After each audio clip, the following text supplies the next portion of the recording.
going to just start the recording really quickly and say good evening to everybody. We had close to 650 registrations for tonight. So we believe that this is a very popular topic. Very grateful to Vanessa for suggesting it and, basically saying, Cherie, we got to do this. So, grateful for her and her vision and her knowledge. I would like to ask everybody, tell me what city and state you're coming from. Tell me what city and state you're coming from so we can acknowledge you. Also, get your vodka ready, your Black Momma vodka, your Black Momma tea, whatever else you're drinking. I'm just having water tonight. I got to drive home. And we're also going to start about 6:05. So you got another 4 minutes because we like to give people a chance to log on. So in the meantime, oh my goodness, we have so many people in here already. So we've got Ohio, Indiana, New Jersey, Delaware, Georgia, North Carolina, California, Tennessee, New York, Illinois, Vegas. I'm just reading off states, everybody. So Texas, as you can see, we have C to sign to C, Missouri, Kansas, Virginia, Maryland in the house. Glad to see everybody. Tell us what city and state you're coming from so we can recognize you. We got Alabama in the house, looking for Florida, looking for Texas. Wow. Yeah, Connie from Vegas is saying hello to Vanessa. Hey, Kaya. South Carolina. Okay. Fantastic. We're glad to have everyone here tonight. Again, we're going to give everybody another 3 minutes. We're going to start at 6:05.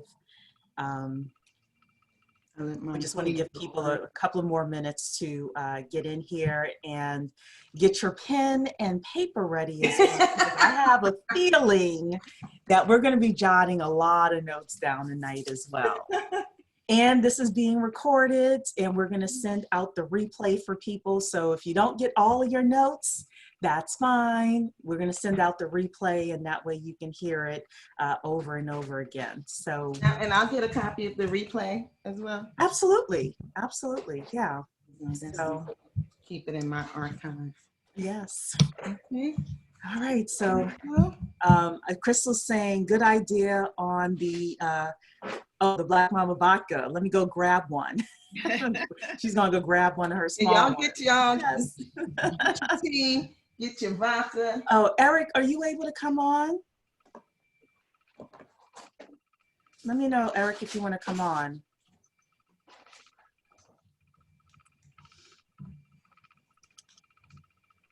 I'm in my office. I let everybody go early.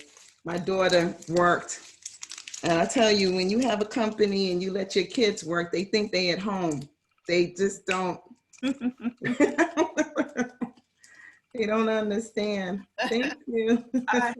I don't know. I used to work with my mother and I worked so hard. You're a different animal. You're not a millennial or a Gen Z. It's hard. It's hard working with your parents. My mother was a professional makeup artist when I was younger and I used to hate, literally, I would just cry and fall on the ground and have to go to work with her. I was like, please don't make me go. Please, Lord, I wanted to go to the steel mill with my father. I hated every time having to go because I would have to do thousands of makeups. You take it off, put it on, take it off, organize stuff. I was like, please just let me die on the highway. Well, let me not let you talk to my child. Okay? Because I have them working in here. I did it. I mean, begrudgingly, but that was one of those things. But I think that kids should work in the family, but I think kids should do two things. Number one, work in the family business if there is one, and number two, work customer service of some sort.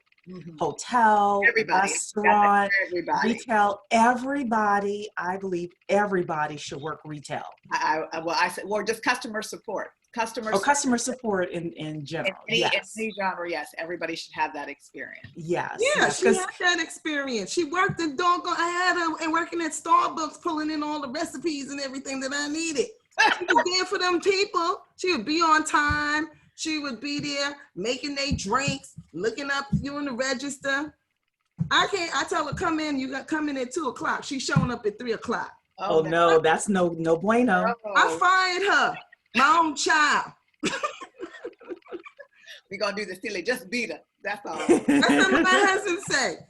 You know, But then my husband said, no, you gotta go to work with mommy. Because if you can't be at home and thinking you sitting in the hot tub and in the pool and doing all that, chilling while we working. No. I didn't want her at the house. That's what it was. So that's when she came back. She called herself, I want to come back to work.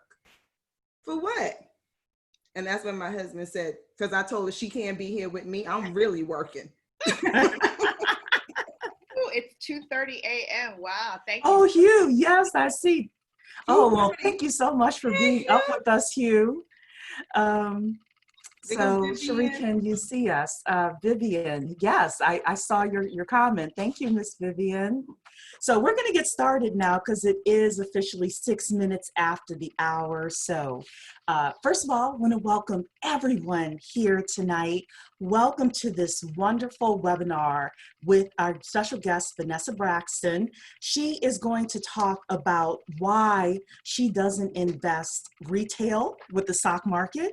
She's going to talk about what pre-market shares are. She may talk a little bit about family offices if we pull her strings. Just well, the biggest thing is just tell us some of the things that she sees. She is something called an accredited investor. She has a family office, and because of that, she gets to see how others move and shake. And I have as well, but not to the level that she has. So what she's doing is kind of peeling back the layers a little bit, and she's doing this in conjunction with us. We are the 10K Project. So before I introduce Vanessa, let me just tell you for 2 minutes what the 10K Project is, because this relates to what Vanessa is talking about tonight. So the 10K Project is the idea that we are the largest network of Black investors who are funding Black businesses for as little as $100 per investment. And the idea is when 10,000 of us get together, we put in $100 each, that's $1 million, we can start funding our own businesses. And by funding our own businesses, you as investors, as private equity investors, can start profiting from our own innovations within the Black community. You can help create jobs because we're going to be creating jobs, and you can help close the wealth gap. And you can also earn a return on investment for the companies that do really well. And that is getting your money back. So, you know, there are multiple ways that companies will give you as an investor your money back. One way that Vanessa is going to talk about tonight are something called IPOs, which are initial public offerings. Some of the companies on our equity crowdfunding platform, our platform, will do IPOs. Some companies will be sold, and that's another way you can get your money back. And then some companies will do something called giving dividends. They'll keep their businesses private, but they will give dividends to you as investors. So all I want to do is encourage you to check us out, the10kproject.com. I'll probably do a couple more commercials in between this evening as well. But everything that Vanessa, first of all, Vanessa is a member, proud member of the 10K Project. And everything that she's talking about tonight, if you want to apply it without having to, you know, be somebody that comes to the table with $50,000, $100,000 like you typically have to, then the 10K Project is a way for you to do it as an unaccredited investor with small amounts of money. So it's the10kproject.com. I just again would encourage you to go and take a look at it. I have 3 of my 4 co-founders here. I want to introduce really quickly. Number 1 is Dr. Keisha Waddell. Wave your hand. She is our Chief Instruction Officer in charge of all of our investor and entrepreneur education. I have Talisha Shine here. Wave your hand. She is our Chief Technical Officer in charge of making sure that the platform runs for us. And then Mr. Eric Spence. our fella here. He is the Chief Business Development Officer for all the entrepreneurs that would want to be considered for the platform. He is the one that is in charge of that application process and getting you through the process of getting onto the platform and funded. So with that, Vanessa, hello. Yes. So how do we want to do this evening? Do you want me to do, I just have like a few sentences here about you, or you could tell everyone about yourself and You can why you introduce wanted me. to. I I like can introduce that. you? Yes. Well, I'm gonna take what was in Eventbrite, because that's what I have here. So Vanessa Braxton is the CEO and president of Black Momma Brands, which includes vodka, tea, CBD, agave, and mixers, and hemp and cannabis test labs. She is talking to us tonight because she bought Lyft years ago in what was called pre-market shares. And she does not buy stocks retail anymore. Retail is aftermarket. The majority of the money is made before in pre-market sales. So she's coming to talk about that, why Black people need to know about the pre-market, and why she supports an organization like the 10K Project. Her quote here, yes, you can lose your investment, but you can also do very well when one of these pop off or do very well, but access is key. And one of the things within our community is we rarely have access. And tonight we're getting access to Vanessa and her knowledge. So if you have questions, you can throw them in the Q&A. And then overall, getting access to companies that are on, for example, the 10K Project can help you actually apply what Vanessa's talking about. So ladies and gentlemen, virtual hand clap for Vanessa Braxton. So why were you interested, Vanessa, in having this conversation with us? Oh, you breaking up. I am? Is that better? What did you say? I asked why you were interested. Yes. I asked why you were interested in having this conversation with us. I don't think she heard Oh, you. can you not hear me? You must have a delay on her side. Oh, I can hear. Can you hear me? Yes. Yeah, we can hear you. Okay, great. Mhm. I thought it was essential, since you guys are doing this, in terms of educating people who are going to be investors in terms of how it actually works. Let me give a disclaimer, because I have to. This is for educational purposes only. Okay, I am not a financial advisor, and I'm not advising anybody to invest in anything, because I am still a registered company with the SEC, and I'm, with Black Momma Teas and Cafes, and some of you are investors. And this is not here to promote anything with Black Momma Tea Cafe or any type of other investments that's also not approved or qualified by SEC. Okay. So we want to ensure that everything is in compliance with everything that I do, they do all together. Because a lot of times people get things true on how things actually work behind the scenes, and they've never been there. And that's why I wanted to at least bring this to the forefront through the 10K Project. You're going to deal with a lot of people at different levels, whether it's an unaccredited investor or an accredited investor, a qualified investor, a sophisticated investor. Either way, you're dealing with an investor. Some are more experienced, like myself, on the background, and some are less experienced. But at the end of the day, what matters is the access. Everybody wants access. And you can definitely say that in the Black community, we don't have access. Very few of us have access. Oprah has access. We all know that Kobe Bryant, God bless his soul, had a family office. That came out after he had passed away. you know, because he put things in place for the future of his children. Anybody who's within 100 million or 8 figures, real wealth. Mm-hmm. I'm not talking about flashy, because wealth is really not flashy. You know,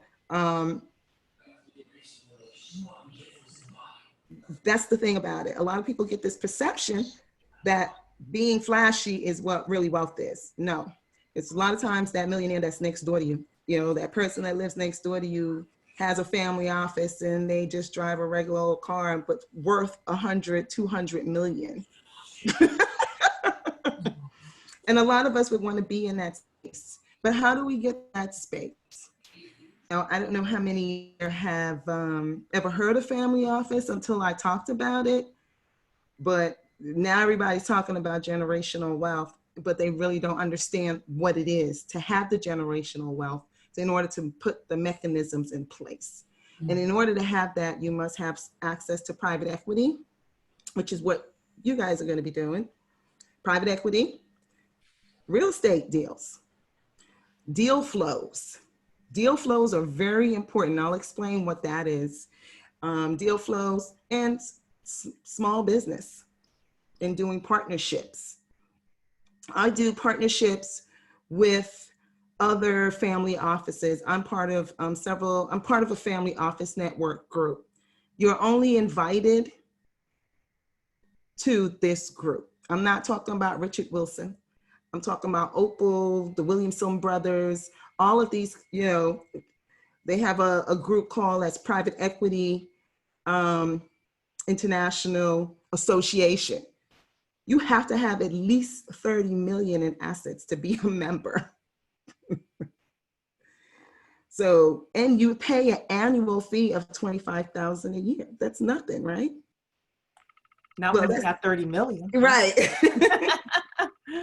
And they verify your assets, because when you get to that stage of having a family office, you have access to, and I want everybody to write this down, you won't be able to have access to it, but you have something called Forge. And I don't know if you had the time to look up forge.com, forgeglobal.com, Cherie, FORGE global.com. Yeah, I hadn't had a chance yet, no. All right. Forge Global used to be Equidate. Believe it or not, there is a secondary market in the private equity market. You guys don't see it. I get emails sent to me all the time. I'm an accredited investor and I work with a hedge fund company, Cowen Capital, any of those research companies that hold my money, even Merrill. They give the access to people who have the money. If you can drop 50,000 or 100,000 and you're an accredited investor, then if you're definitely in. Because that's what, you know, investors, when you see like Lyft, I had Lyft. I got Lyft through, it was a special purpose vehicle. I don't know if a lot of people on this platform, the sound keeps going in and out, somebody said. Yeah, it's on your end.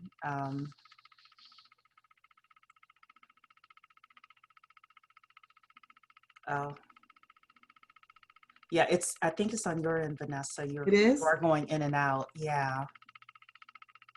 Hold on. Let me check my internet. Okay. I'm using this new mic. 1 second. Mm-hmm. Exit full screen. Okay. Yeah, now you're clearer. How about now? Now you're clearer. So this is damn mic. Okay, don't ever use this mic, y'all. This Yeti mic. Okay. Yeah, you're better now. Okay. Okay. All right. So what did I say? I said everyone should look at Forge, Mm-hmm. FORGE global.com.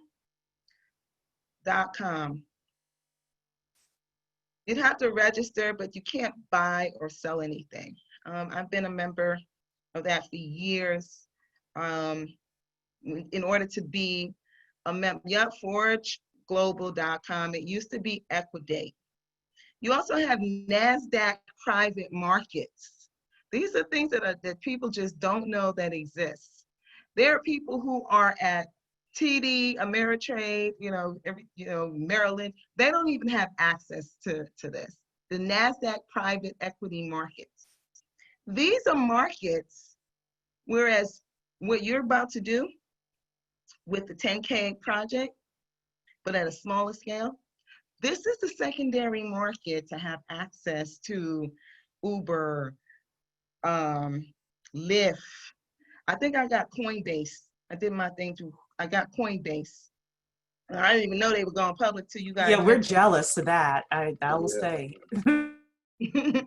Yeah, I didn't put as much in Coinbase, but I had Pinterest. I still have WeWorks. I'm trying to see what's going to happen with WeWorks, but they are an aggregator for accredited investors, and that's where the series rounds happen. ForageGlobal.com and Nasdaq Private Equity Market. Everybody think they know what's going on at the stock market level. You are not, if you're not in this group, you're not on Forge or Nasdaq Private Equity, you don't know smack. Because it's totally access. You log in, and just last week they sent me a thing asking me if I want to reinvest into Robinhood. So while you guys are seeing, about Robinhood, well, they just had an H round last week. They gave me about, I decided, no, I'm not going to do it. But the minimum investment was $100,000. $100,000. That's nothing. Let me not say that's nothing. That's something. But everything is relative. So they know that you have the money because you've invested 75K, 50K. This is what goes on in between. And people who already own, they can sell their shares in one of those rounds. This is where the money is made behind the scenes before any company goes public. That's why we always say, when you get into the IPO level, that's the very last stage.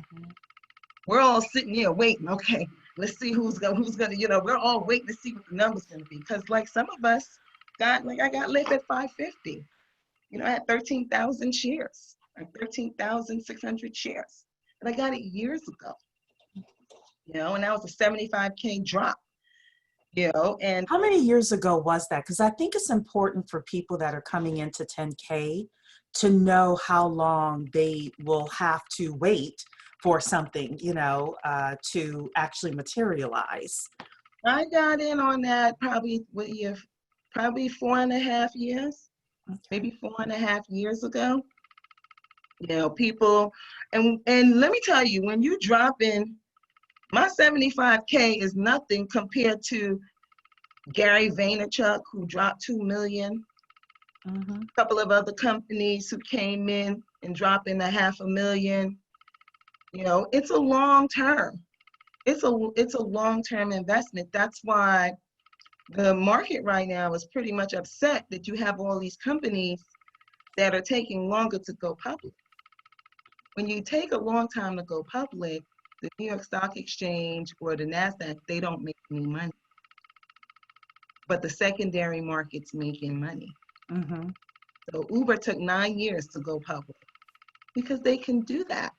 When you have a private equity market where people are buying and selling and buying and selling, and also splits are happening. A split is when, let's say I have 50,000 shares of something, and then they do a 2-for-1 split. That means that, they split it down so that way they split it up so you'll have more shares, but the price is lower. So I'll end up with 100,000 shares at a specific price, whatever that price is, when they do a split. So what they're doing is just kind of like diluting the shares, but they do that just before they hit market. So when you see that it hit, I forgot what Lyft hit at. I know what I came out at, at $72. So, I mean, that's one of the points that I would like to talk about is this whole rich getting richer thing. And there was a And what's wrong with it? Well, no, there's nothing wrong with it. Actually, I think it's aspirational for us. And that's one great thing about Black people is we are aspirational. Now we want things to move faster than they actually do sometimes. But Yeah. but there was a woman that I knew a long time ago, and she said access equals success. And she was talking about it in terms of business and networking, but what you're talking about is the same thing. Mm-hmm. It is about having access. And some of the rooms that, obviously you've been in, I've been in, Talisha's been in, definitely, we see certain things. And I know for me, I can't necessarily participate in everything, but I'm like, oh my goodness. And I know I just scratched the surface of what really happens. I was invited by Mike Bloomberg. By Bloomberg, I have a large accounting firm, Cone Resnick, they're my accounting firm. And that's another thing, when you have a family office, you have several accountants, I got 9 attorneys, it's the running, basically your family is your business. And when you have a lot of deals on the table, those people work for you, and even your investment advisors who are at a different tier work on a performance level. They find deals.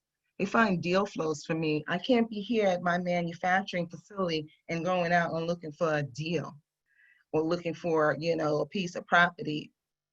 The stuff that I do, but I do have 53 commercial properties that I have a staff that needs to manage. So all of that encompass, with my family office for the generation to the children. And then some, there are some family offices, all they do is invest in private equity, period. And I hear about the deals when I have my monthly family office meeting. We're doing it on Zoom, but I have one next month. And it's not through Richard Wilson, it's through Opal. But you have to be invited to that.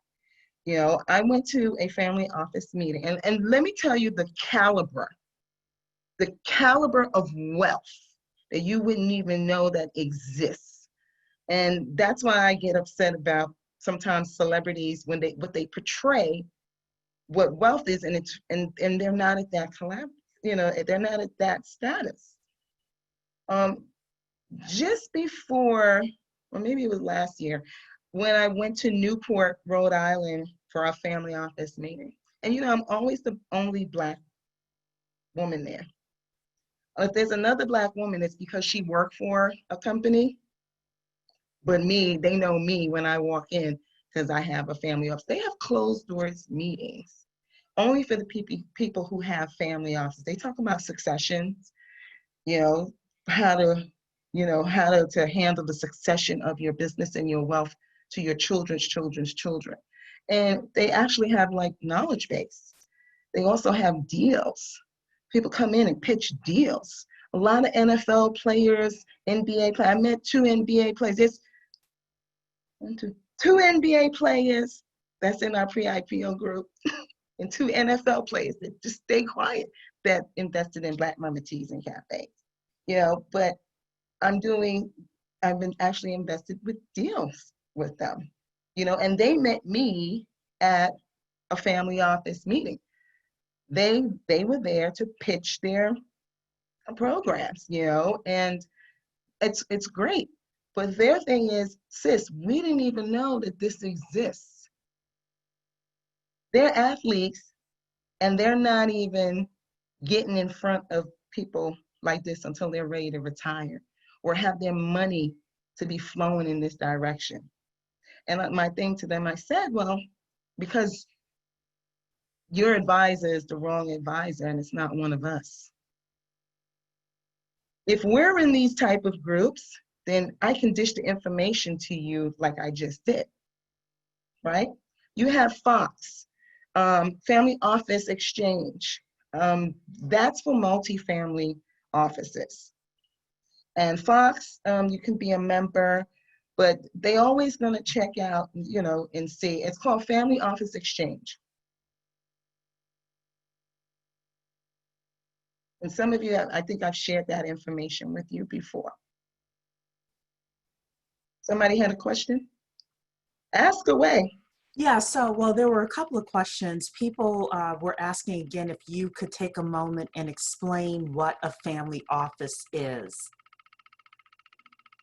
I can't really go into too much detail. I can't give you like the steps, but a family office is, how do you put this? It's a bunch of offices under one, let's say thinking of a holding company. It's a holding company of your family. My kids are members. There's several trusts, and then there's several properties, or there's several businesses within that. Just think in terms of that holding company. And what it does, everything flows up to, you know, the matriarch. Yeah, I want to comment on something. Ethel is asking, how are we offering a webinar with information that cannot be disclosed? So, Vanessa. What do you mean information can't be disclosed? What are you talking about? A woman named Ethel is asking that. So Vanessa did put her disclaimer that this is for educational purposes only. And we, as the 10K Project, we are also governed by the Securities and Exchange Commission. So Vanessa is giving us the overall understanding of what's happening behind the scenes. Also, I can disclose it because I am the participant with the information. I'm not giving information on hearsay. I actually am the person that owns the family office, so I can speak based upon my experience. This is not textbook. So if I'm disclosing my personal experience, then that's what it is. Now you choose to disclose it. I'm disclosing it here at the generosity of the 10K Project. Okay. Right, and we, you know, we want to be respectful of Vanessa. That's She like if I wanted to tell you about my kids, you can't tell me that I can't disclose that.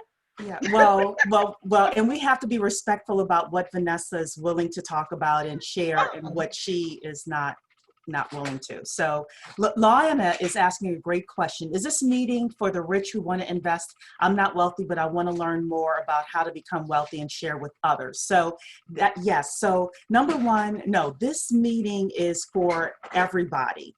Number one is Vanessa's here to talk about what's happening up at the top levels so that we can get a clear understanding of where we are and where we're not as a community. And then number two, we're going to talk about ways that you can leverage the 10K Project and ways that you can grow your business as well, because Vanessa is a successful businesswoman. So she is going to mention that. Tessa's saying you're dropping gems, Vanessa. I don't have to. I just want to make it very, very, very clear, okay? I don't have to drop any of this information. And guess what? The white folks that are in it, they're not dropping it to us either. Okay? It costs money to be part of, to have access to that. Yeah. You don't have access to it, and you can't speak about it unless you're doing it. Right. So I'm sharing the information because these ladies know I have access to. I don't have time to waste. I'm doing what I'm doing, and also I cut a check at the end of the day to my employees and to a lot of businesses, period.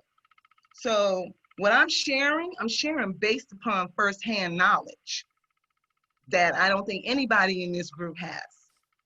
That's why I'm here. And I do support the 10K Project. I do definitely want to see that to go to the next level, because that is why you guys are doing this.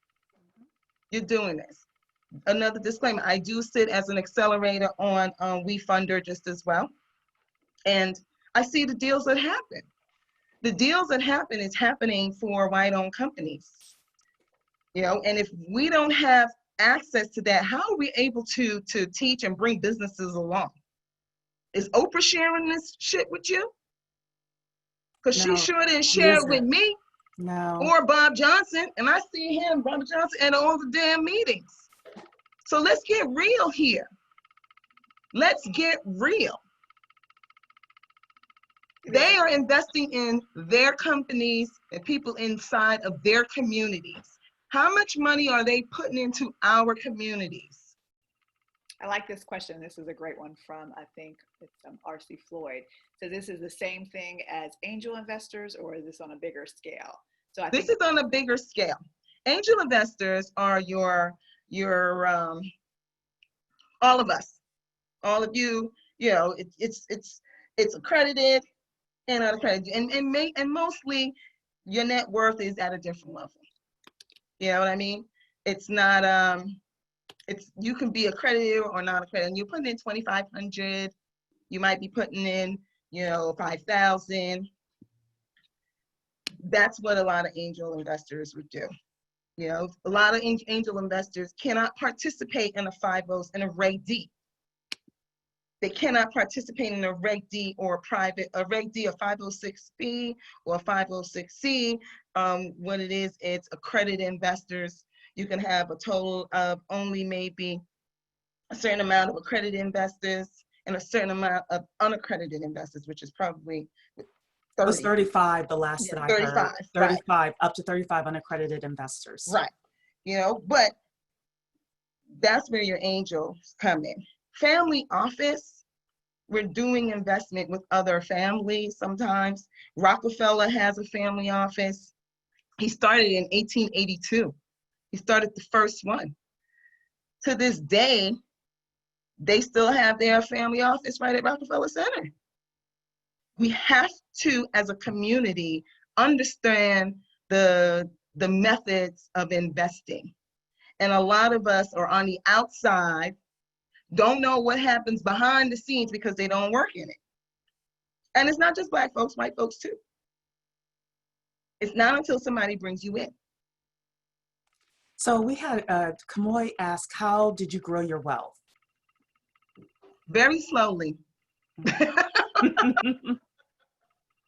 This is not, let me tell you, I've lost money. I can tell you that. Right now, I got money tied up in WeWork. I got some serious money tied up in WeWork. And you know what? I'm just hoping that SoftBank, they got $9 billion in it. I'm just hoping that they buy all of us out and then we can keep it moving. But if they don't, then I'll tell you what happens when you do lose money, because I've lost some serious money, okay? But I've been investing for, how old am I? I'll be 51 next month. I've been investing since I was 17, 18. My dad worked at the stock market. My dad worked for Manny Hanny, Citibank. He did foreign securities and exchange. My mom worked in banking. She did overnight lending for the banks. That overnight lending is what you do with the feds. My parents worked in money. But also my father made a lot of money in the stock market. So but he also wasted a lot of money. He was a gambler too. But he always had stocks available. He always invested. One of my best investments that I got from my dad after he passed away was Constellation, STZ. He bought that for 44 cents in the 80s. 44 cents. And he actually had a restriction in his will for me to never sell it until he had nerves. That's the thing you can do. Now, my father didn't have a family office. He had a trust and he had all these things in place. Mm-hmm. This man has been gone 26 years and he's still structuring shit from the damn grave in my life. I just found that. Yeah, mm-hmm. I just got, last year and noticed that I can release some of the stock that my father had. I'm damn near 50 years old. he's been gone. But but the good thing about it is I didn't need it. So for me, I just end up flowing it to the children now. Right. Which was good. I had to still do my own, but imagine if I would have used, some of it. Like my sister used a lot of hers early on. I don't understand why hers wasn't on lockdown like mine was, but that's a whole nother story. The younger kids, the younger siblings, I found out last week that my brother got access to all of his, and I couldn't understand that. Oh my goodness. Your father felt like one of you should be the responsible one, right? I wasn't responsible. Those two are something else. But then, but my brother is, has his own house and houses and business, but it's all through because of what my father left, and also with my sister, the same thing, it's what my father left. Right. So I just in turn use that from day to, from when I was 18, it helped me out, and I just continued to invest. A lot of you know TD Ameritrade. Everybody here knows TD Ameritrade. Mm-hmm. I had my TD Ameritrade. It wasn't TD Ameritrade. It was called Waterhouse Securities back in 1989 and 88. Waterhouse Securities was the only one doing these type of investments. And all the white folks knew me at Waterhouse Securities. I still got the account. I had to add my husband to it, but I still got the same account. So you invest slowly, and you add. In the earlier years, I'm going to be real honest. In the early years, the very first time you start doing it, you become afraid because you feel like, oh God, what if I lose my money? Or what? You have that attachment. It isn't until you make that first bulk of money with your investment, it gives you an adrenaline high and you feel so good. It is like, doggone it, I hit lotto. Mm-hmm. And then you feel like you have freedom. And sometimes that freedom, I'm gonna put money here, I'm gonna put money there, but then if you don't do the research and if you don't strategize, then you can get burned. Right. A long time ago, I don't know if you guys ever remember, maybe you, Cherie. Remember IDID? No, I don't know that. You remember, Talisha? It was a company that you put your fingerprint and then it can open up and have all these different things. Well, I got that stock for 6 cents. My boyfriend, is it my boyfriend? No, my husband. He was my boyfriend, but he became my husband. Yeah, don't start nothing on this. I know, right? I ain't got no entanglement, y'all. I ain't doing entanglements. Word of the day. Oh my goodness. But my husband, because we were married early, he didn't have access to investing and all of that other stuff. So I said, okay, I'm going to take this money. I remember it was $360, and I'm going to buy IDID shares. It was 6 cents. Mm-hmm. And he was so nervous. He was like, that's $360. I was like, don't worry about it. We're good. If it doesn't, work out, I'll just give you your money back. But he was just so nervous that he drove me crazy. I'm like, this is just a little bit of money. And he's like, yeah, but that's $300. That's my money. Fine.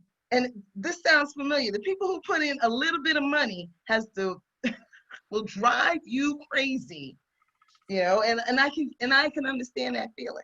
Well, 6 months later, I don't know what happened, but they got some sort of big deal. And it was $2 a share. Ooh. $2. I just happened to be looking at the TV and I was like, oh shoot, this is $2 a share. And I called my husband and I said, listen, you remember the stock? It's $2 a share. He was like, word? I was like, yes. I said, I'm going to sell it. No. Don't sell it. Now he's attached to it. I'm gonna sell, okay, half. And I ended up selling 80% of it because it was just strange. I sold it. Do you know, 2 days later, they got an SEC filing charge. Oh, came crashing down. To do an investigation because of insider trading. Oof. What? My husband rolled my ass when he came home because I told him I sold 80% of it. Why are you selling it? You're supposed to be an investor. And I said, you don't know nothing about investing. You're supposed to be making money. Why are you going to do that? And this is it. I was like, huh. 2 days later, you look it up. ID. I'm so glad. My gut feeling just said, come out of it. But I came out of it at the right time. Right. You know, but 2 days later, they halted the trading. And all these people lost their money because it came right back down. Wow. Yeah. So that comes with, one, you're gonna always take a risk. 2, I have money to play with. 3, you want to do, sometimes doing too much research could be a problem. And then doing a little bit could be a problem. Right. But I already had other investments over the years that gives me a cushion. You know, that's diversification, and that's so important for all of us to know. So I want to bring this down to the regular person, right? Okay, so bring number it down. one is, we all regular. Who said we ain't regular? We all the same, honey. We are, so. No, but Kayron asked a really good question about how does this information applicable to individuals in this group, and what action steps should be taken or be suggested. So I would like to take a shot at answering that, and then have everybody else kind of talk, because I think that this is the key to, you know, why people want to be here. So the one of the things that Vanessa talked about was the fact that in order to get into these family offices, in order to get the invitations, you need to be worth $30 million, is what you said, right? 30 million? About 8 figures. About 8 figures. Eight figures 10 started. million, 20 million, 30 million. So number one to me is, if I want to play in that space, then I need to look at how I can get there. And there are 2 primary ways, from my understanding, that you can grow that kind of wealth over a certain period of time. And that is entrepreneurship and real estate. And private equity. And private equity. So I'm glad you mentioned the private equity, because that's where the 10K project comes in. So I believe that we're able to listen to some of the things that Vanessa is saying and say, okay, if I want to be here, I need to look at these numbers, right? I need to figure out how I can get here. And then the second thing is, what types of businesses will the 10K project have on their platform, or our platform, I should say, that I should consider getting into? That's one of the reasons why we say every business that comes on the platform needs to be a scalable business. In terms of you being a private equity investor, needs to be a scalable business. It needs to be something that has an exit plan. You're looking at researching the team. You're looking at researching the business itself. And we'll have other things that are instructive, but I do think that there are actionable steps that people can take, and start off with small amounts of money being diversified in multiple places to stretch that muscle, so that when you get in to the big deals and someone says, okay, now we need a $50,000 check, you're not new to this. You would have been taking the journey with the businesses that are on the 10K project for, you know, a long period of time. So I'll open it up to everybody else. Can I say something just Absolutely. as well? Yeah. Okay. How this relates to everyone is just to think about it. I started small. I started small investments, retail investments. There's nothing wrong with retail investments. It's just that now I'm at a level where I'm just so hip to the game that it's easily accessible for me to have access to it. In the very beginning, you're not going to have access to it. I've only had my family office for the last 4 years. You know, so investing 32 years, and I only now have access within the last 4 years of because Michael Dell put me onto it. A white man, his family office put me onto that, and I had no idea about it. So when you come from, yes, everybody's investing in the stock market, you got your mutual funds and you're at that, and then you find out there's another avenue, it's like, oh hell, where the heck have I been? Or why haven't somebody told me this? This is what's been going on for hundreds of years. So start small. You can still do the retail stuff because you want your kids to learn to have access to the retail stuff. And then get into some real estate. Get into some real estate. If you're not personally buying the real estate, then you can invest in the REITs. And then definitely, now is the time to invest into Black-owned businesses. This is the time to do this. Even if it's $100, you know, $500, $1,000, do it. Because the equity exchange, if this company goes public or have a buyout or have a huge dividend check, then you'll get that. Now remember, you're investing for the equity. You're not investing to run the company. Let's just get it straight here. It's not like when I dropped 75K with Lyft, I got on the phone and I said, hi, hi Jared. Yeah, I bought stock in your company. I want to know. No, that's not how it works. Because the exchanges that took for you to make money and for you to have a portfolio. So you kind of invest in different things to have a diverse portfolio in doing that, and you grow it, and you'll become a little more comfortable because most people are I'm gonna be honest, I know you're doing 100, but 100 is not gonna bring you millions of dollars. True. Unless Yes. you invested in Amazon. And even Amazon was, if you invested $500, you would have, almost 500,000 today. So those are the things you're going to look at. Sometimes companies may never go public. You have that company, Juul. Remember Juul's?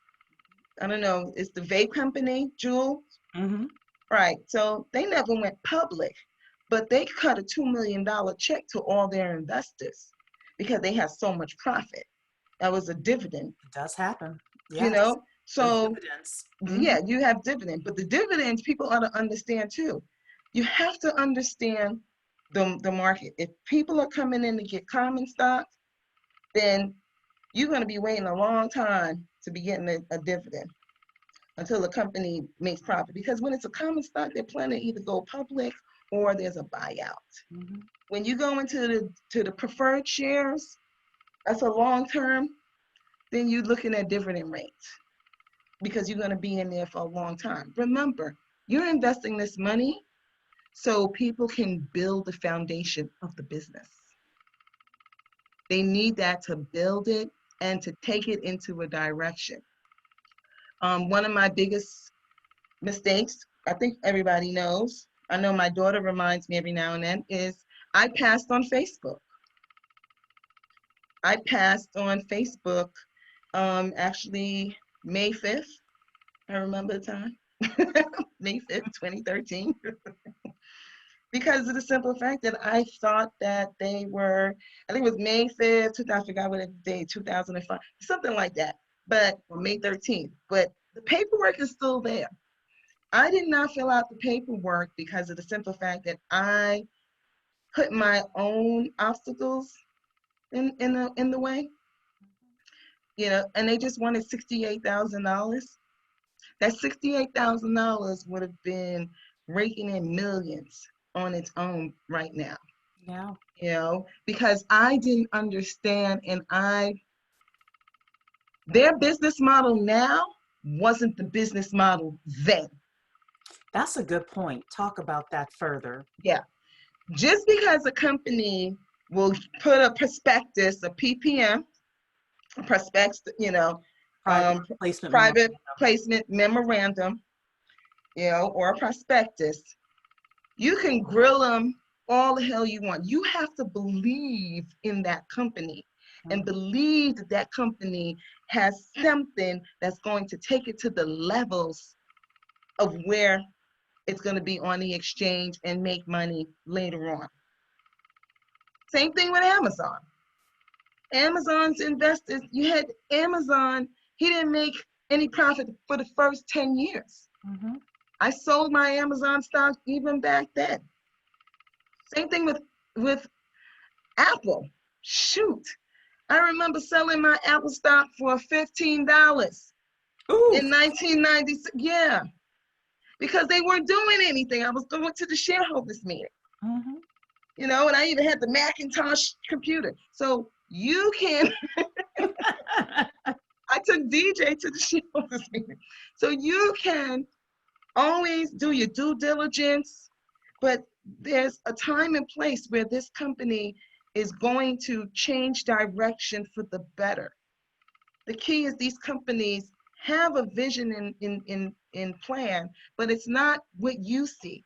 It's what they see. I see Black Momma Tea between now and the next 5 years. I'm already planning. You see the right now.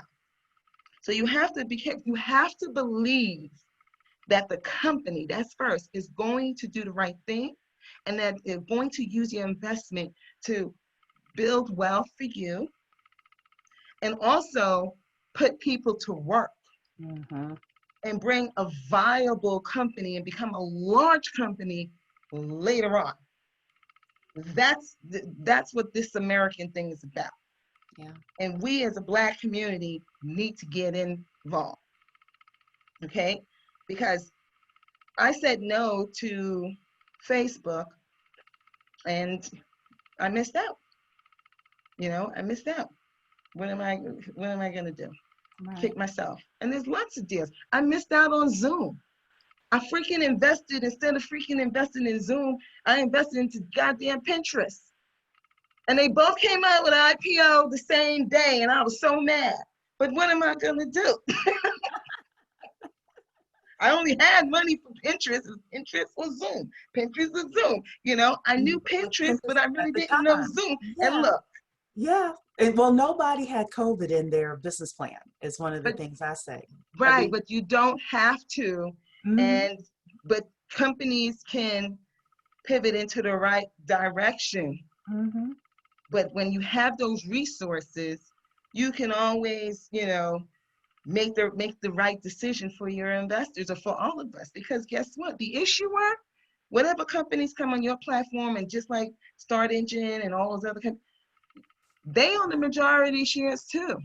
You don't think they want to go public? You don't think they want to be a billionaire?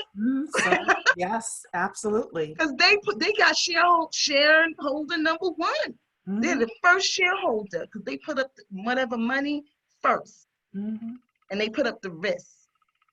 Yeah. So they put the most effort, the bonding, and everything up first. So they get to have 30 million shares, even though it might be restricted, but still, they get to have that on paper. Right. So how this is relative is you're starting new. You're getting involved. If you can't get in as an accredited investor, now is the time. Crowd equity funding is getting bigger and bigger, and the market is changing. Now, my goal is once I go public, I want to bring other companies to go public through the crowd equity. But then you want to be able to utilize the private equity market. I don't mean to bring Start Engine, but they have a secondary market. And you guys will too, hopefully in the future, where people will be able to exchange their shares. Yes. They are making that available now more than any other time. So take advantage of this time. Just don't mess it up. Because all it takes is one person to mess it up, and then the SEC is going to clamp down on everybody. Right now, it's happening. So I'm glad you guys are doing it. I'm glad everybody's here. But when you do that and you build your portfolio, now you'll have access to accredited private equity, status Right. that you've never had before. Right. That's I will my say this as well, for ordinary people that are here. We that are are- ordinary. I know, but you're super ordinary. So Hey, you're extraordinary. Gangsters moving silent. Well, Listen, I move for- silently. I don't put my ish out there. You know how I do. I know. But let me say this as well. So Microsoft, I need to go and find the article, but the executive assistant back in the day when Bill Gates was growing Microsoft had stock options and she had shares. And from that, the woman is worth probably 7-8 figures today, the executive assistant that was there. Sometimes within the 10K project, actually, I foresee this happening more often than not. The businesses need teams in order to run. And what we're doing is creating a version of Powernomics within the 10K project, where you'll have a visionary, but that visionary will need somebody who can execute. I was talking to somebody earlier today who was talking about that. She said, this visionary, he's great, but he doesn't know how to execute. So he has these people over here who know how to execute, right? If you're somebody who's not a visionary, but you can take something and put an operations plan together and make that engine run in exchange for stock options, that's how you can get to 8 figures, by getting stock options. Okay. Oh, yeah. If you are great at coding and programming, and you're willing to do the work for some of the businesses that are coming on the 10K project in exchange for maybe a little bit of money and some shares, instead of trying to get all of your money up front, what some of us do, maybe taking a lower rate and saying, hey, I want some options. That's I how want some 50 Cent shares. That's how 50 Cent got that money for that Coca-Cola deal. I think that's how Beyonce got Beyond Meat, or she got something. She went and did a concert, and instead of Uber, okay. Instead, you're right, Uber. Instead of taking her usual fee, she got shares. Yeah, but she didn't get as much as everybody thought that she got. Okay. Because she got a good amount, but she didn't. I think what they stated, what she got, when you look in the SEC filing, she didn't get what they stated, but she did get a lot. I mean, it's a smart move. But one of the best things you can do, what Vanessa was talking about, is, so I'm going to say this is for educational purposes only right now too. We're going to have a real investor training, but finding a team that can execute, finding a team that can pivot is going to be extremely important. Some of the businesses, and this has really come out in the COVID era, some of the businesses are failing because they couldn't pivot fast enough, or their leaders were paralyzed, and or they were over leveraged, or not enough cash. Yes, yes, absolutely. Took too much debt early on, and now when it's time to make a move, they can't. That's why I believe in not, sorry to cut you off. That's why you've always heard me say, try to own your own stuff and minimize the debt. You don't want to get caught up with debt. I don't have any debt on my 53 properties because I'm too afraid. I don't want no bank coming and saying taking something. But it's different because I'm a manufacturer, and if something comes up where is a heavy investment when you're dealing with manufacturing. So the same thing with my equipment. But I'm hoping your companies will understand and minimize the debt, because then you're able to bring more value to shareholders, even at a smaller scale. Yeah. I'd like to open it up to Dr. Keisha or Eric or Talisha and get some of your thoughts with regards to how people can take Vanessa's advice and put it into action. Somebody had questions here. Questions, yeah. Yeah, we see a lot of questions in here. I don't know. So if you want to attack the questions, Ms. Vanessa. Okay. Yeah, what are some of the ways that college students can start investing? That's an excellent question. They can open up, and this is, I just had my Well, for my children, I already opened I had a custodial account for them since the day they were born. So every year I would put $1,000 and I would take it from my tax return, or I would just put $1,000 in their account every birthday and invest it, But as a college student, have them go and open up one of these retail accounts. Have them open up a retail account and let them start small. I think it's $0 now, right? Is it $0 to open up these, like Fidelity and Yeah, a lot of places you can just open it up. Yeah. it's $0, and then they can now you have a start. lot of apps too. The kids like to be on their cell phones and use their apps. So. Guess what I saw this morning? They're doing fractional shares. This is some serious. Never. Yeah. You guys got real good. You can never do fractional shares. Schwab has fractional shares. Companies have fractional shares. Even transfer agents, one of the companies that I use, I've been with for a long time, ComputerShare, you can actually buy stock on that back end as a dividend, reinvestment dividend of other companies. That's a whole nother level. But that's how a college student, and you'd have to just set it up for them. I don't know what state, but in New York State, you can still have UMTA, a parent can still be a custodial for a college student up until they're 21. And then when they turn 21, it'll turn over to them. You have to look at your state in order for that, because now, they check their credit, and if you don't have credit, and which makes no sense, but they can start there, and they can start on Robinhood. I don't know Robinhood. I don't know Acorn, but that's a place a college student can start. And they start small. Start with what you know. Start with what you know. Go ahead. Can you write off losses? Oh, can you write off losses? Oh, yeah. That's a big question. Let me tell you what you do when you do lose money. I've lost $80K. Okay, $80,000.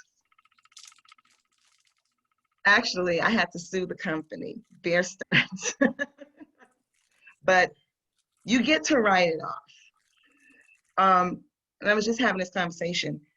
When you get into a position and you want to be able to, you invest in, say, 20 companies. I'm just using that as an example. 3 of them might do very well.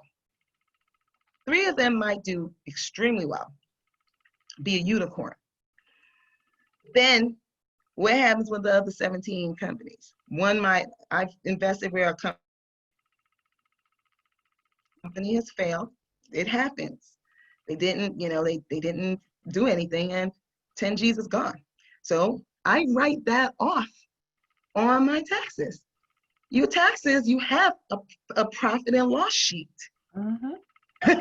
People are not understanding the tax. When you're an investor, and I hear people get so adamant and crazy about the amount of money that they invested, I understand, and it's gone. It's really, truly not gone. You are able to write it completely off on your taxes. This is why you have accountants. You have totally different tax rules as an investor, as a real estate investor, as an entrepreneur. Yes. Absolutely. You have that. Also people asking for K1s. If you're an LLC and you get a K1 and the company's not making, I'm investing in some REITs, I get a K1, I'm happy to write those losses. Sometimes I'm looking for losses. By the end of the year, I'm trying to buy credits and losses from other companies because it gets like that. It does. So when you're starting off small and you have a couple of losses, you get to write it off. And it gets to carry over. So you it can write off from your income if you have another person working in the household. That's why you talk with an accountant all the time. What's the other question? So this is a good question from the chat. What's a good resource to learn the fundamentals? Is there a book or something that you suggest? There's, on investing, I know I gave my kids The Millionaire Next Door. Mm-hmm. I've had that book since 1996. I will say the What's his cash name? flow, from a mindset point of view, the I cash was flow gonna say. quadrant by Robert Kiyosaki. I was gonna say that, but That was I my ain't supporting his absolute favorite. ass though. He's not for Well, black people, so why the hell are we gonna go buy his goddamn book? which I was surprised because he did, like 10 years ago, agree that we deserve reparations. So I was shocked when I saw his tweet. I But, took his books and threw it in the trash and put lighter fluid on it. oh my Okay. goodness. Yeah. Well, I will say, you can go on YouTube and learn overall. You don't even have to watch one from his channel, but learn overall about the cash flow quadrant. We will also, within the 10K project, Dr. Keisha here is working on our knowledge center. So when that opens up October 22nd, then that is going to be a good place for you to get fundamentals as well. So, also, too, go to, believe it or not, a lot of your banks. I know Bank of America and even like your retail outlets, they have knowledge base. mm-hmm. They have it. You just log in, and if you're not sure, you can call them up and they'll, TD Ameritrade has classes that are free. They do. Drop my kids off before COVID. I dropped them off. Mm-hmm. They were so mad. I picked their asses up. I said, you gonna go take this class. They were so mad. I think Alyssa took her phone. The lady called me. She said, your daughter got her phone. I said, I'll be right there. I'll come and get it. They don't understand how this is imperative to learn. Mm-hmm. So they actually, some of these places have classes that you can attend, but now they have it online. Yes. Use your bank. You have your money in a bank.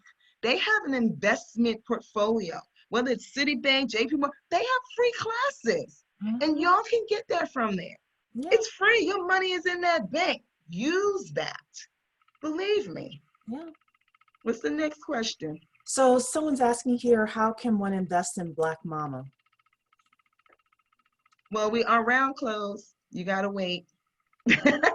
It'll be announced. But this is not the platform here. A wait list or something like that people Oh my God, we're oversubscribed. There's like 10,000 people trying to invest their last round. And the SEC cut it off. That's a good problem to have. But when we go do our reggae, then you'll do a testing of the water. But, we hit the max early on and they try to include, as many people as they can. But you have to follow protocols and you have to follow what the SEC rules are. A lot of people who are going to invest, our people become very pushy sometimes. And when you become very pushy, guess what happens? And you don't want to follow compliance. You get cut off. Because truthfully, being involved with private equity is really a privilege. Mm-hmm. It really is a privilege when you're getting in on the ground floor of something before everybody else and having the opportunity to make money from it. And yeah, you can say it's a privilege too for that person, but when that person has access to institutional investors, venture capitals, and other family offices, they're really allowing you to come in at the ground level from the very beginning before they start doing all of that. So sometimes it's just best that everybody educate themselves, but try not to educate yourself on the process because you're not working behind the scenes. I had somebody ask me one time, when am I going to go public with Black Momma Tea and Cafe? I said, you know what? Why the heck do you think I need to tell you first before the SEC know? Before I get qualified for the SEC, why do you feel that you need to have this information before everybody else? Not only that, you can go to jail. Yeah. Understand that. You have an investment in the equity so you can make money later. But when you want to become anxious and you want to do things that are not within compliance, people got too much on the line. These people are putting a lot on the line, and so are the companies, to go through the SEC. And we're not putting our wealth on the line for $500. Right. I absolutely agree. I agree. And I think that, I wonder if sometimes people are anxious just because they put in either too much or, overextended themselves too, which is why, Or they could be excited. or just excited, and that's possible. That's a possibility too. Yeah. You Yeah. know, So, somebody's asking here, when do you decide how to sell? I guess, how do that's a you good decide? question. Yeah, how do you decide? I'm gonna be real honest. When I see a certain amount of profit for me, I start to move. I start to move because I know, and it's not a decision. It's a decision. I like to take my money off the table. And I even tell people who invest in Black Momma Tea, we go, shoot, take your money that you invested off the table. If it's a certain amount, take what you put in off the table. And then now that's gravy that can grow. Right, that's And then you profit. take, right, and then you can take a little bit extra, but when it gets to a certain amount, I can't even say what that amount. It depends on how I feel that day or how the company is. I'll look and I'm like, oh snap, let me see what's going on. And then I'll say, oh, let me take what I put take what I put in. At least that. And then I can take that and invest it in something else. A lot of times we don't take out what we put in to invest in something else. That's how you grow your portfolio. If you put in $100, I'm using this as a number, say it's $1,000, and that stock goes up, and you now have $5,000. Make sure you get your $1,000 back out, because that's your cost basis. Yeah, right? that's your strategy. Yeah, you take that out, and then you invest in something else, and then you can leave that 5,000 there and let that grow, and then you do the same thing. That's what happened to me over the years. It's just pulling out what I put in, and then I took extra, and then leaving it there. The other thing is, with accredited, I don't know if they're gonna do. I guess they're gonna do this the same thing with unaccredited investors. They didn't change the tax code for it. Most people don't know that when you invest in a private equity company, it's a qualified small stock. A qualified small stock, if you hold the stock for 5 years, whether it goes public or not, you hold it for 5 years and then you liquidate it, 100% of your federal tax for the profit is free. Ooh. Different tax code. You're not paying federal taxes on that profit. It's got to be a qualified small business stock. My company is a qualified small business stock. So is Lyft. So think about it. And you can look it up. Qualified small business stock. When you come in at the very beginning of the company and you hold it, you got to hold it for 5 years. And that company goes public, or then there's some sort of liquidity event. Because anything, it doesn't have to go public. It has to be a liquidity event. And you have a profit. You won't be paying federal taxes on that. That's like VCs love that. Family offices love that. Well, this is the whole rich getting richer. And I hear these people on mainstream media complain about the tax code. The tax code is so unfair, and I'm kind of like, life is unfair. Learn to play the game, You got to learn it, but have good accountants for that too. Learn to play the game, have the right people around you, the right, specialists around you, and get in there.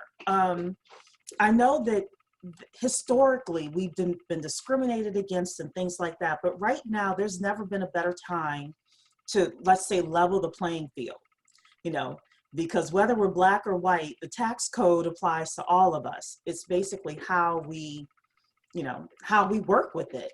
And there's a lot of ways that the wealthy investors, real estate investors, entrepreneurs are doing things so that they can get a close to zero tax bill, you know. Yeah.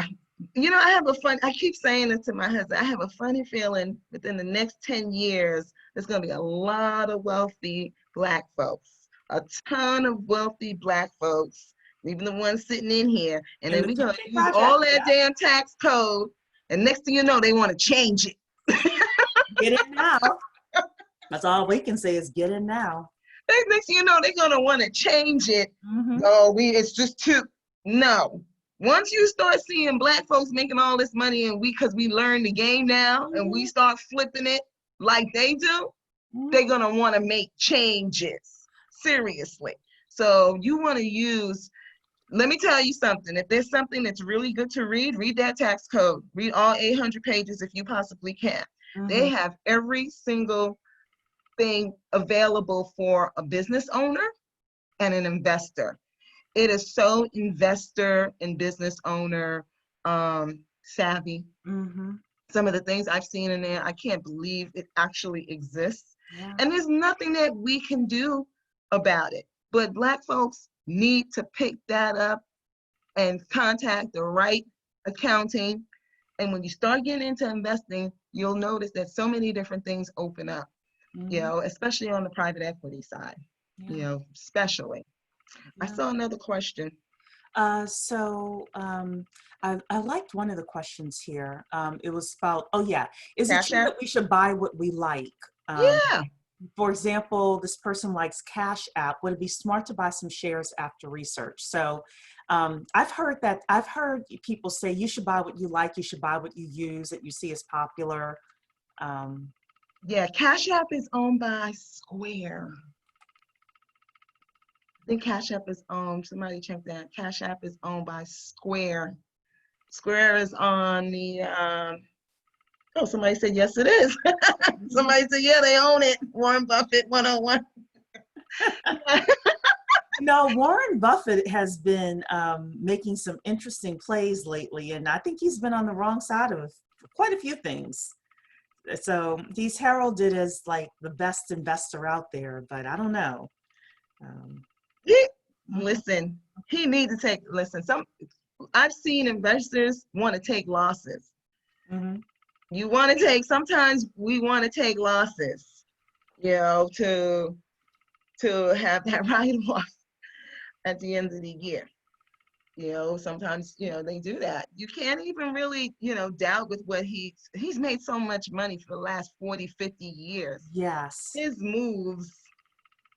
One of the things that I think was interesting about him was 40 years ago, 30 years ago, he could get in and be agile and move and, it wouldn't have a ripple effect on the market. I kind of think now, he's so well known and so big and everyone's looking at what he's doing that we as the 10K Project, for example, are more agile and can play the market a little bit better because, you don't have CNBC and everybody looking at what we're doing. But I'll tell you one thing.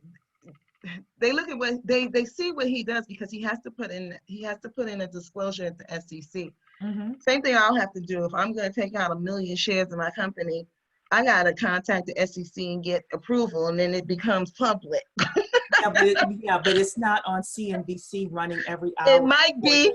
It might be one. It might be, but it might be. You understand what I'm saying? Like, you can move silence a little bit more. Right. So, but because he has that star value, but believe it or not, he's doing everyday business. Mm-hmm. That's what he's doing. He's taking care of business. And it's not just him. It's all the other family offices and other hedge fund companies and all those companies making the same moves.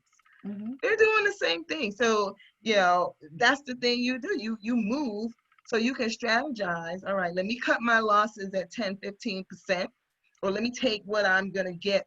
I've already made, 50%. It's dropping down. It's time to move because I see that this looks pretty good here. And then, you sit on the sidelines with cash. You know, Warren Buffett is not the only person who's doing it. People don't look at Jeff Bezos' moves. And I'm saying, my goodness, you know, I see the moves that he makes behind the scenes and people don't say anything. Everybody's looking at Warren Buffett, but you don't see Jeff's moves. Right. You know, Jeff's making some serious acquisitions on his own. He's like the third richest. What he owns? I thought he was he owns one or land. two now. Hmm? I thought he was one or two now in terms No, of. I'm talking about in terms of owning land across America. Mm-hmm. He's like number 3. He owns like millions of acres of land. Him, Ted Turner, Mm-hmm. and I forgot the other guy, Mr. Lade.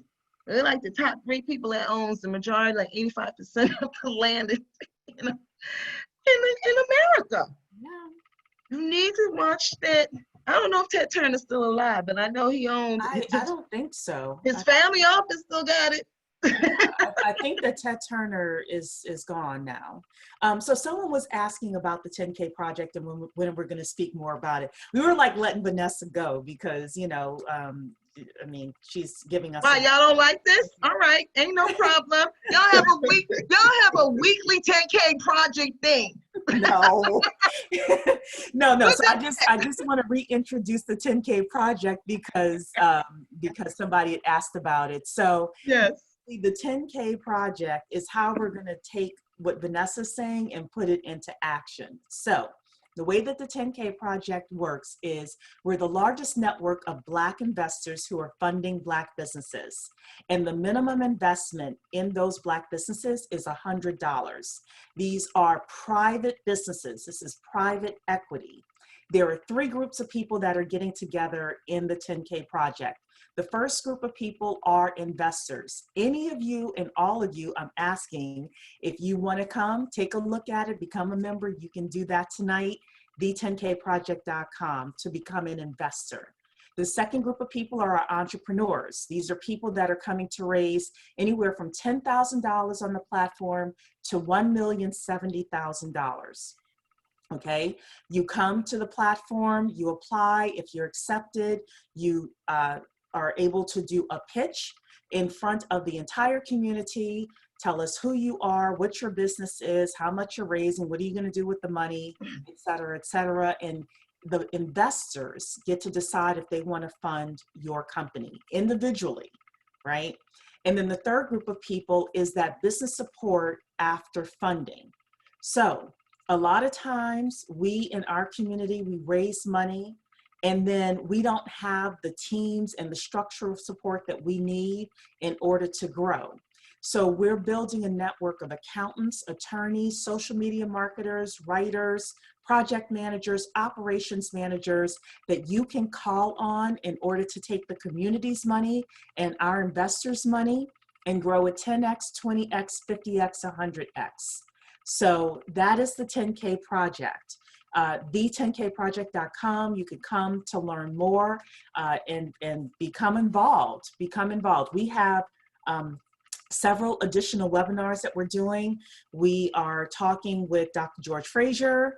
We are talking with Lamar Wilson. We are talking with Dr. Dennis Kimbrough. We have a gentleman named Calvin Williams coming on next week talking about how to create a wealth plan for your family. We have, Lillian Bundles, the great-great-granddaughter of Madam C.J. Walker, coming on to talk with us. We also, only for members, there's a family that started a family bank 30 years ago, Black family. This is only for members.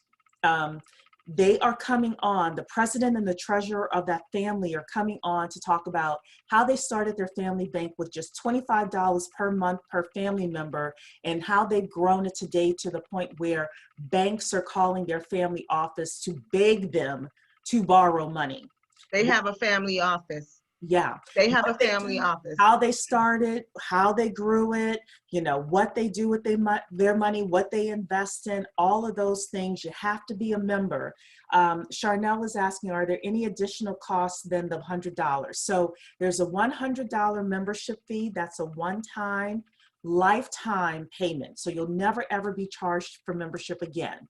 And then the only other times you pay as an investor is when you're investing in companies. So that's really an investment and not a fee. Oh, good question. I got another question. Can you be an investor or in the business group? You can be all three. You can be an investor, you can be an entrepreneur, and you can be that business support after funding.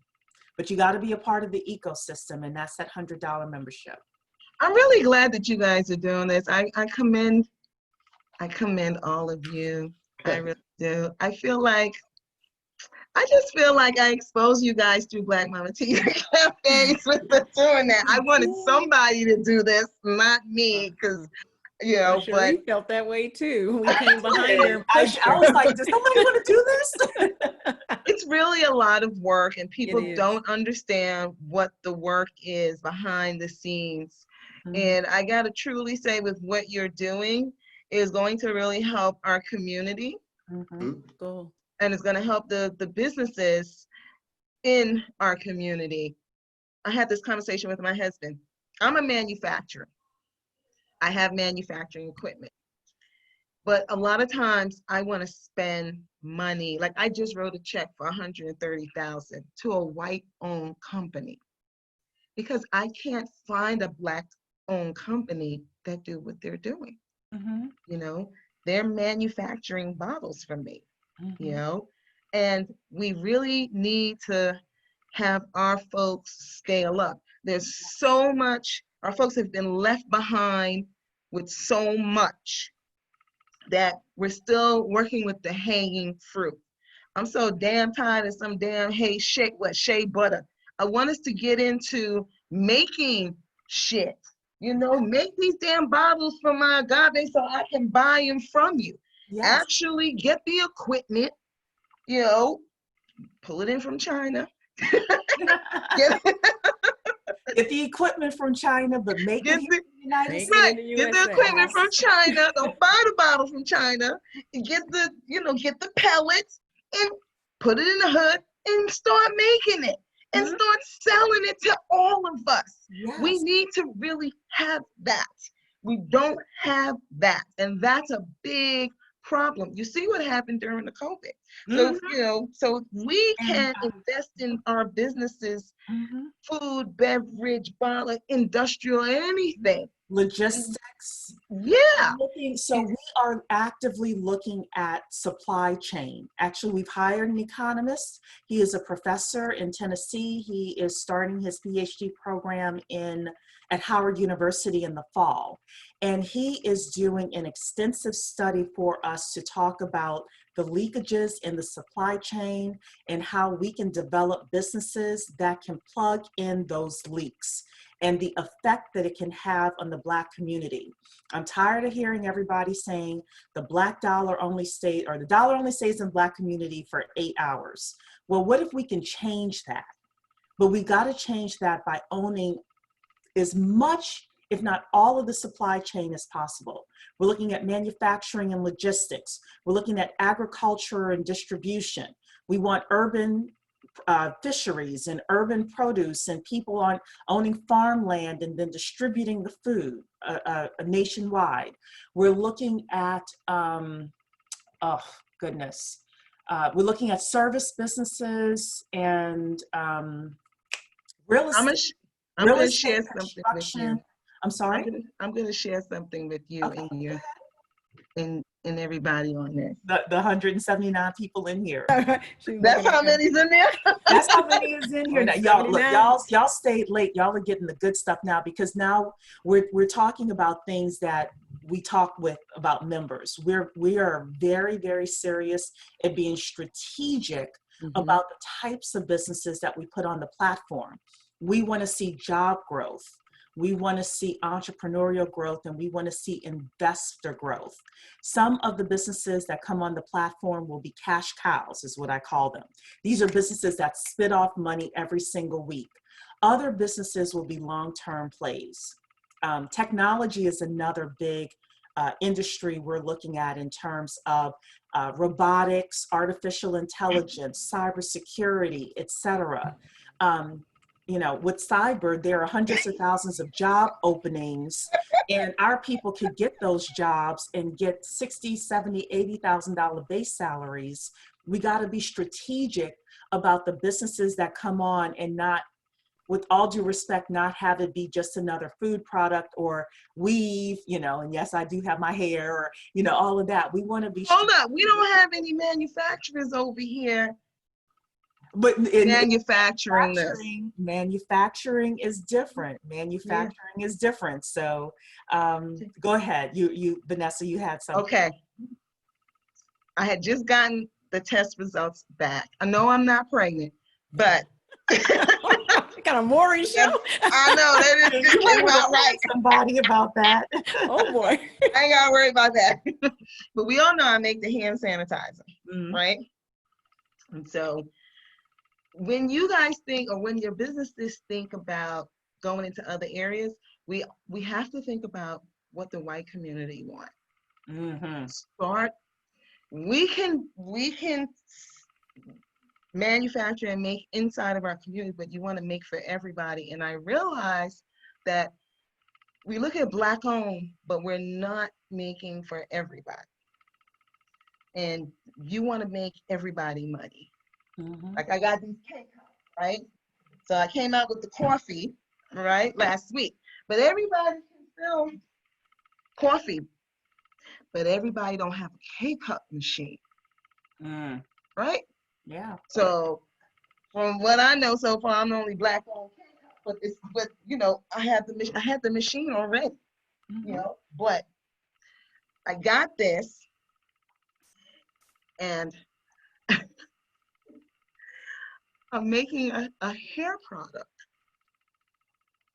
Okay. And you won't believe for what. Do tell. I'm making a lice spray. Ooh. that is not for our community. Definitely not for us. I got you. We see that angle. That's that cash cow business we were talking about. That's awesome. So I got the doggone bottles already, and I looked and saw all the ingredients, and because I'm an engineer, and I called one of my friends who's a chemist, and they were like, I was like, oh my God, what else can we make? I said, I don't want to make nothing just for the Black community. We got to make something for everybody. Like, everybody drink liquor, everybody need hand sanitizer, everybody don't drink tea, but they sure do drink coffee. But you want to make something that everybody's not in, so you can get in. Yes. So when I made this, I got the FDA, I got my facility registered as a FDA, over-the-counter drug manufacturer. Okay. So I'm a drug manufacturer now, because they gave that to me, because I have a national drug code assigned to my company and my facility. So I started looking through, well, what drugs can I make? Because, I was trying to make, drug, sex, and alcohol. That's what I love. That's the vertical, right? Tawana would love you for that. She's trying to do something. Tawana. She's trying to ask about something adult industry. Right. We all adults here, but you have to. Everybody is Black, is making Black hair products. You have to think outside about diversify. What can I can't compete in the space with Black hair products. There's just too many of us. Yeah. Too many. How do you pick the right stuff? I said, I'm gonna make something for white folks. That's what we have to do. And what do white folks have? Lice. Yes, lice. Lice. Lice. Yes. Girl, I came in with a 98 effective product from the lab for lice, all natural. I can't wait to put the label on this. Yes. Now, I know, are you calling it Black Mom, or you have another? Yeah, right. I haven't decided. Another trademark for that one. Well, hold up. I remember, I got my trademark. I can put Black Mama on anything I want. Yeah. So I just thought just the word Black Mama, but I'm gonna come up with something. But you have to think of products. And when I saw lice, because I don't know anybody, somebody said call it black lice. Oh, black lice, I saw that too. Black lice matters. Oh my goodness. I know, right? With the fist up.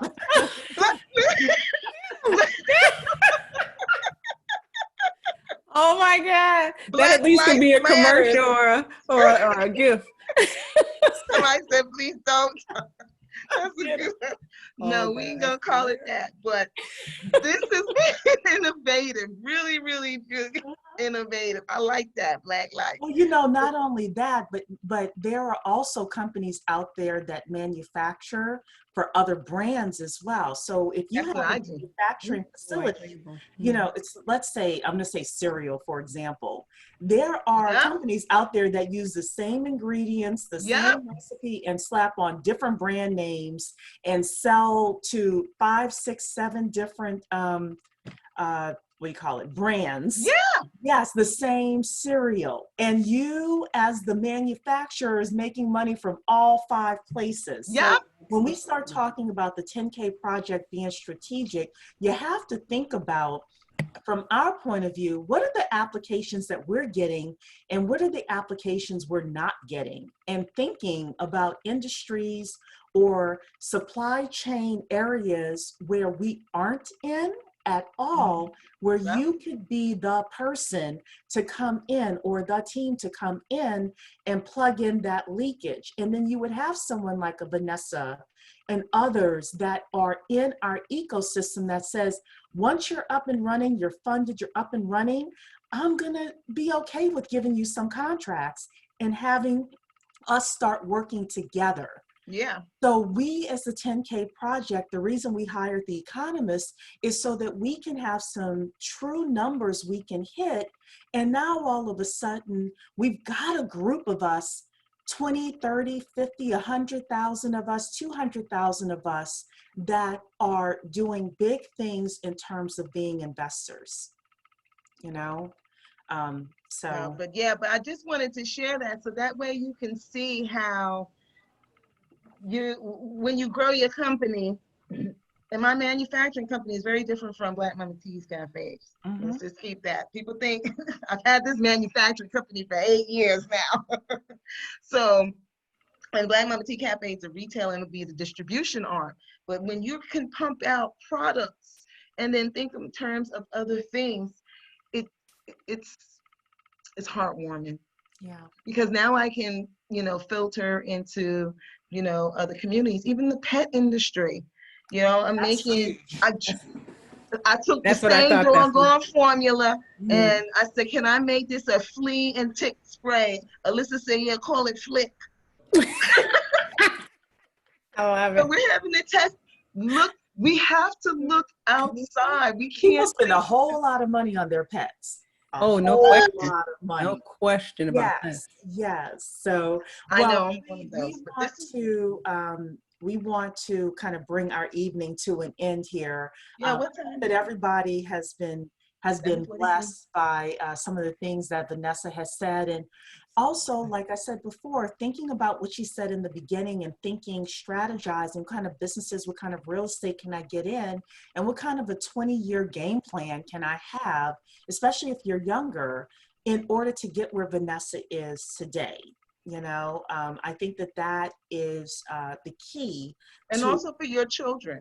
They should be your buying for their children. Wealth, Mm-hmm. and we're going to be talking about that extensively within the 10K project, because there's no need for you to make it in this lifetime for your kids to blow it in the next. So we have a book that we're going to be doing book club on that's all about generational wealth. And when that family comes on next week to talk about the family bank, that was the book that they used to get themselves organized, and they're going to be passing an immense amount of wealth to the next generation.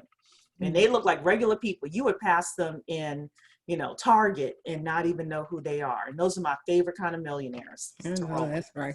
Yeah, So, that family bank works. It's mhm. also attached to a family office. A lot of the white-owned families, they have that. And that's how they're able to give money to their kids to buy a house, and pay for their education. Yes. I paid for all 3, except for Alyssa. She's got a scholarship. Paid for my children's education based upon what my father left me, because I, gave it to them. So they have that. White folks have that instilled into their family structure. for And years. all that student debt like I have, I'll be honest, I have it. A lot of us have that student debt, and we can't make certain moves, because of that. And this is the place where you can come and figure out, how do I set myself up better for the grandkids, So I want to give Dr. Keisha a chance to say any final words as well. Hey there. Listen, I really just hope, I want to just speak to all the 174 folks who stayed on.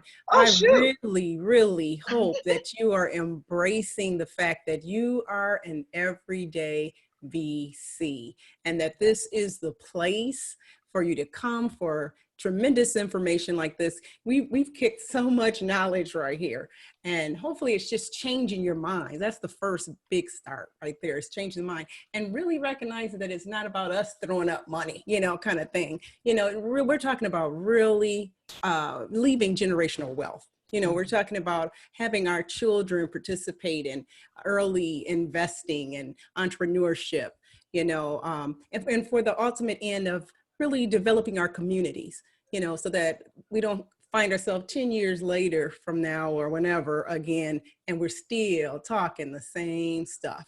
This is a tremendous opportunity right now that we're in. Things have shifted. And this is the community. People like this, and this kind of information is what you'll get in the 10K project. So I'm excited.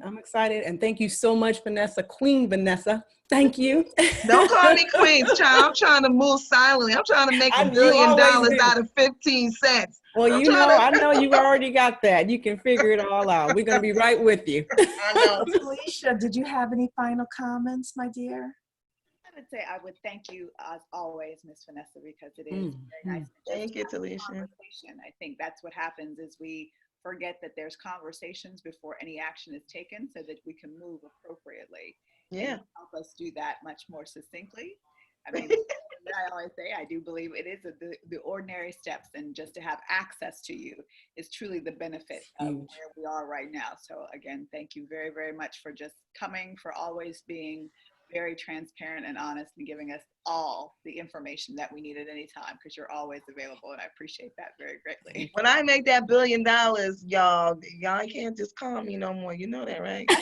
That's fine. Exactly. That's what Sharika call me. It's for 100 million. That's fine. Talk to you then. I'll say hi. I'll send you some email. No, I ain't gonna do that. Well, no. I feel like if you're at $1 billion, we're at 100 million. So it'll all be good anyway, right? No, y'all gonna be at a $500 million. Shit. $500 million. I don't know if Eric is back yet or not. Eric? Okay, he probably has to. Eric had hurt from all this information. So, any final words, Vanessa, you want to leave with the family? Just support what they're doing and trust the process. We have to trust each other and push each other and elevate us. But the only way it's going to happen is if we're involved doing it, And don't try to give these ladies hard time, okay? And our gentlemen. No, just keep on doing what you're doing, but also make sure you guys do the research. Yeah. Make sure you follow your gut feeling. And then just keep it moving, because this is the part of enjoying life, for freedom. I feel like I'm free, and to me, and it really is a good feeling, your own stuff. Yes, absolutely. Good night. Well, God bless everyone. For people who arrived late, there will be a replay, but please give me till tomorrow, because it has to render and all of that stuff. Y'all know how it is. So Thank you so much. God bless you. Thank you, Vanessa, for coming in and sharing your knowledge. And again, the 10K. I hope it helped. Oh yeah, definitely. No, you're getting thank yous. You're getting a lot of thank yous here. So thank you. Yeah. So the10kproject.com, the10kproject.com. Come. All of you are automatically on our email list now, so you will be getting information about upcoming webinars as well. Good night, everybody. Good night. All right, good night. I'm going home now.